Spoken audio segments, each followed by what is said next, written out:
J'étais enceinte et chaque fois que je dormais pendant le sommeil, je vois que j'accouche à 6 mois de grossesse. Entre nos 6 mois là, l'enfant est comment?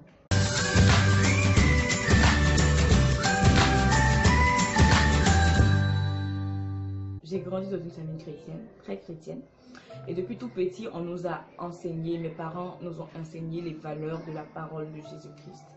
Donc tout petit, on nous enseignait, on nous inculquait, on nous éduquait avec la parole du Seigneur jusqu'à ce que nous grandissions. Mais étant plus jeune, j'avais ce sentiment-là que j'allais avoir du mal à avoir des enfants lorsque j'allais me marier.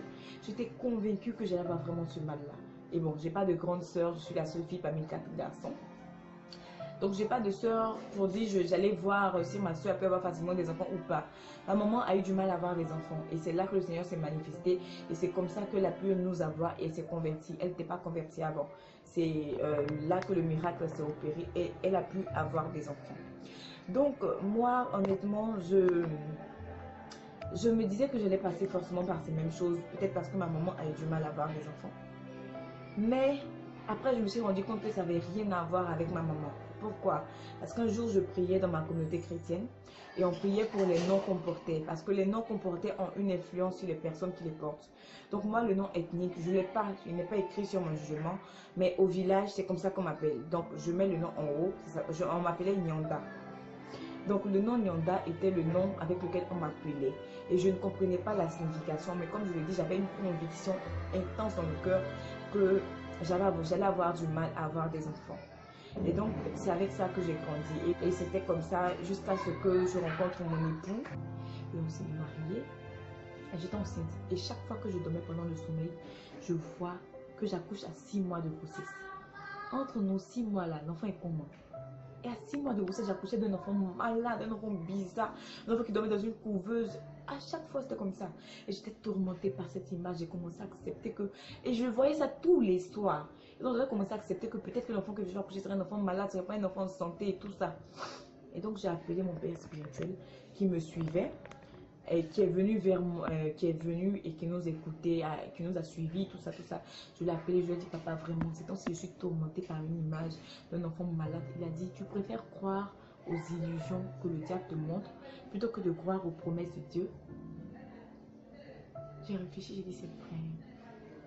Le Seigneur m'a promis qu'il sera avec moi tous les jours.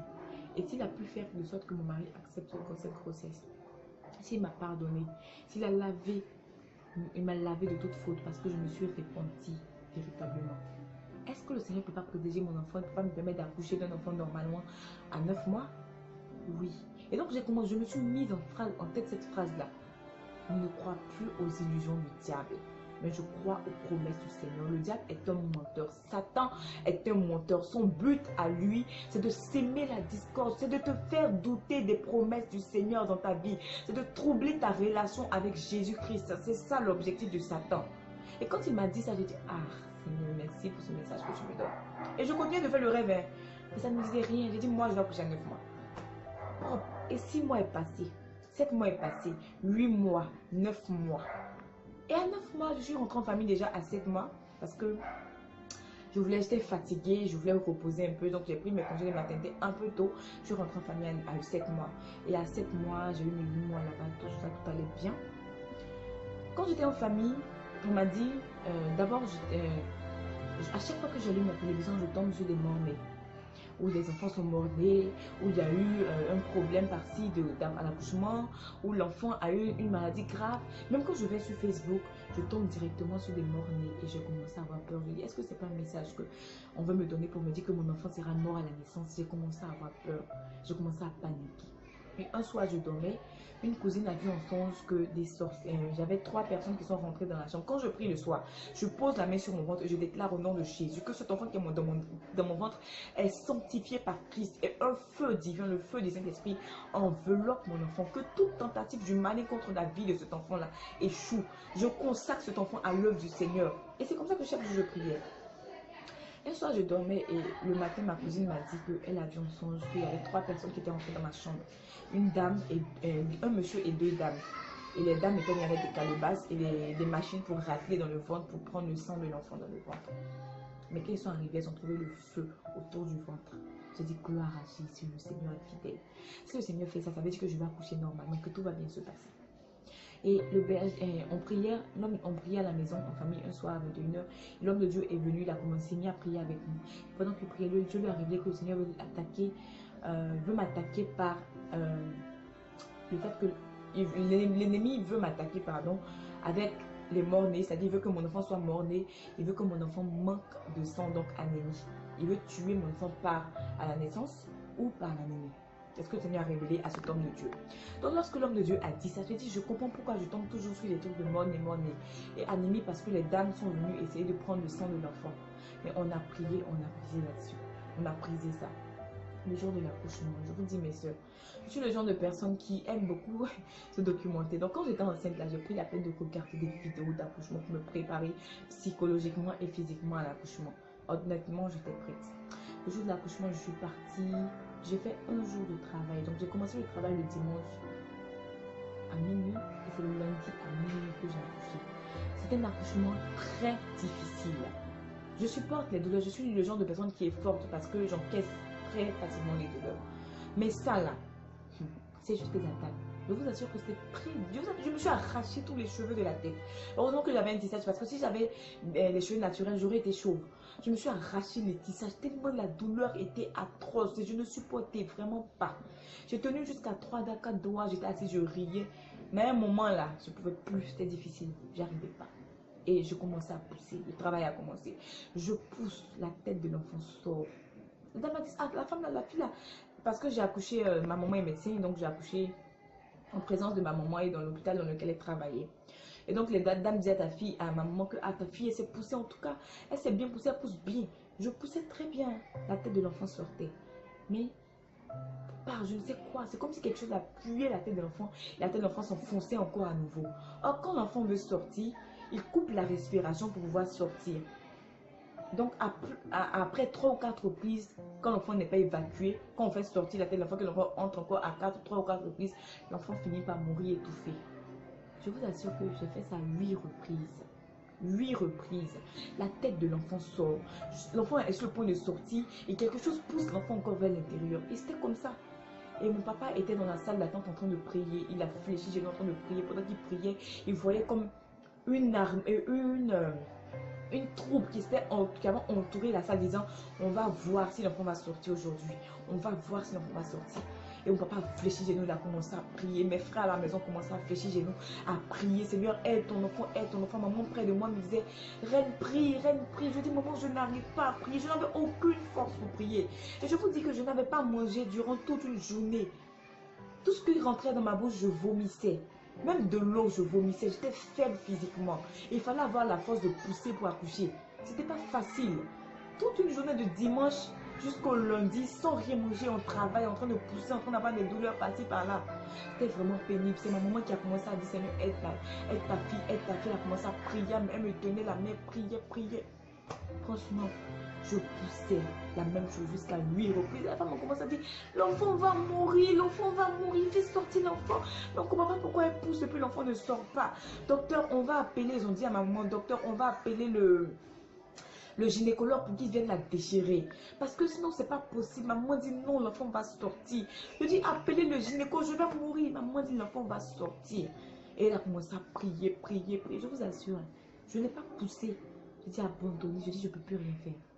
J'ai fait ce que je pouvais faire humainement. Je ne peux plus rien faire. J'ai jeté l'éponge, j'étais couchée là comme ça. Les pieds écartés, j'étais couchée. Et comme par magie, l'enfant est sorti. Je n'ai pas poussé. C'est le Seigneur qui a enlevé l'enfant de mon ventre. Moi, je ne dis pas que j'ai accouché. Je dis que le Seigneur m'a donné cet enfant. Je n'ai pas accouché. Parce que tous les efforts que j'ai fait pour accoucher ont été vains.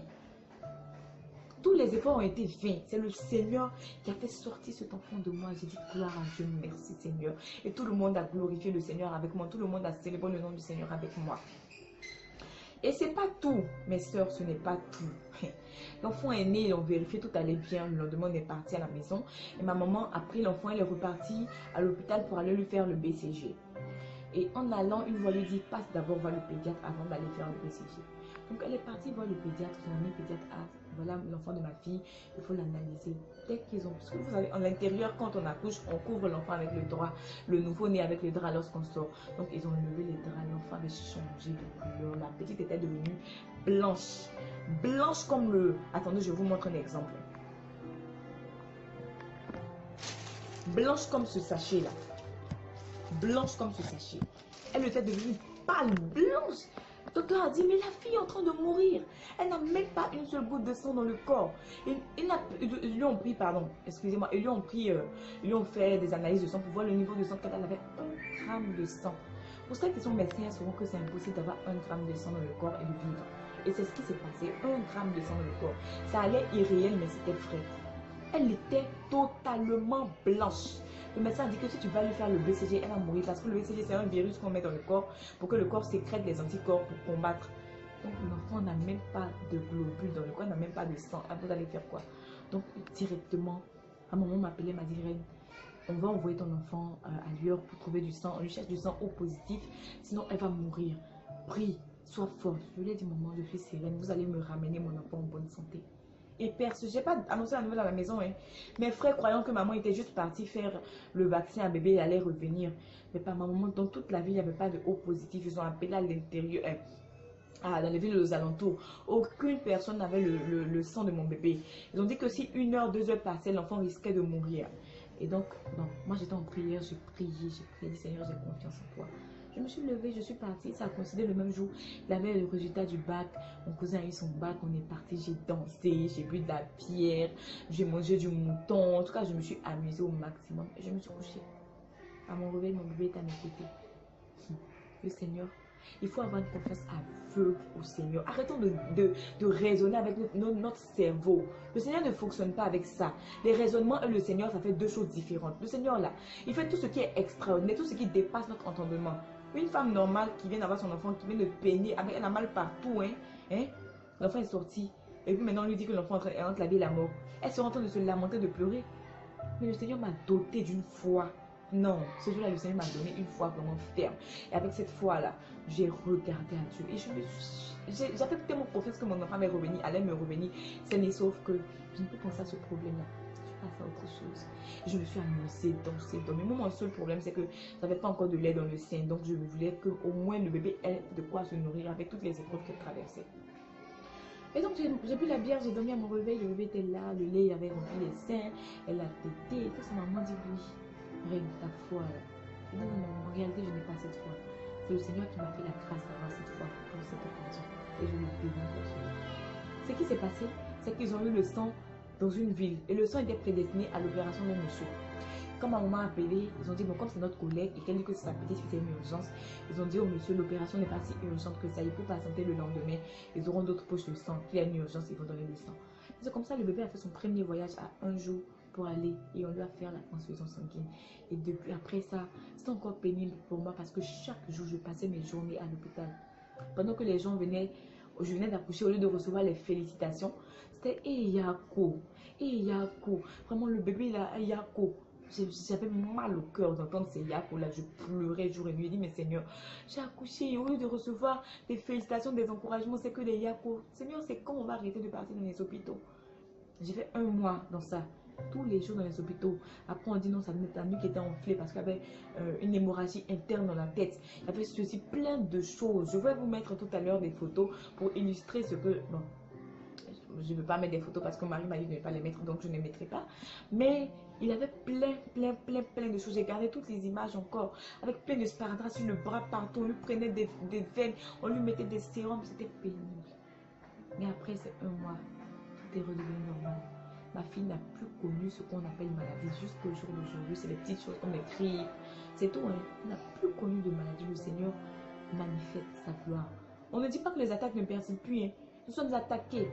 Souvent, le Seigneur me révèle en songe ce que les gens prévoient faire contre mon enfant. Et mon époux et moi, on se lève la nuit, on tient les mains et on commence à combattre. Donc aujourd'hui, par ce témoignage, j'exhorte une épouse, j'exhorte une femme quelque part là-bas qui m'entend à ne pas baisser les bras. Le Seigneur, c'est la meilleure page. Jésus-Christ est le meilleur. En tout cas, c'est le meilleur trésor que tu puisses avoir. C'est pour ça qu'il faut le mettre au-dessus de toutes choses. Il ne faut pas mettre nos époux, nos enfants, notre travail, nos finances et toutes ces choses au-dessus du Seigneur. Non, ça ne marche pas comme ça. Il faut mettre Jésus-Christ au centre de toutes choses, surtout au-dessus de toutes choses. Passez du temps dans la présence du Seigneur. Trouvez le temps pour passer du temps. Cherchons à être intimes véritablement au Seigneur. Et vous verrez que rien ne vous surprendra. Le Seigneur se manifestera. Donc j'ai été très longue, je ne vais pas continuer. Peut-être une autre fois, je vais faire une exhortation.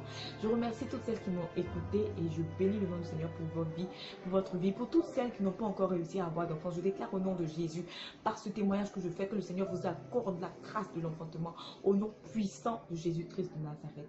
Je déclare pour celles qui ont eu des difficultés, des fausses couches et qui cherchent encore des enfants, ne désespérez pas. Ne désespérez pas. Ne faites pas non plus une fixette sur les enfants. Laissez les choses se faire. Faites plutôt une fixette sur comment envoyer des âmes à Dieu, comment parfaire votre relation avec Dieu, comment faire pour être des personnes converties véritablement, des personnes qui marchent, qui cherchent chaque jour à plaire au Seigneur. Et vous verrez que le Seigneur se souciera de votre enfant. Shalom et que le Seigneur vous bénisse. Amen.